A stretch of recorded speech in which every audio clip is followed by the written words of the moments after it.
In this video, I'm going to show you how to convert Word files to Excel. Let's open a Word document.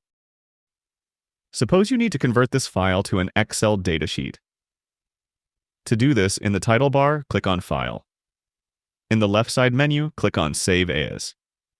Click on Browse and select your file location. Change the file type to plain text. Click on Save. In the pop-up menu, click on OK. Let's close the Word window. This is the plain text file that was saved just now. Now, launch the Excel app and take a blank workbook. In the title bar, click on Data. In the menu bar, click on From Text or CSV. Select the plain text file. A pop-up window should appear in your window. In the pop-up window, click on Load. Here you can see that we have successfully converted a Word file to an Excel datasheet.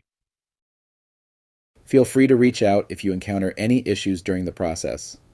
If this video helps you out, please leave a like and subscribe. Comment below if you have any questions. If you need further assistance, consider hiring a professional using the link in this video below.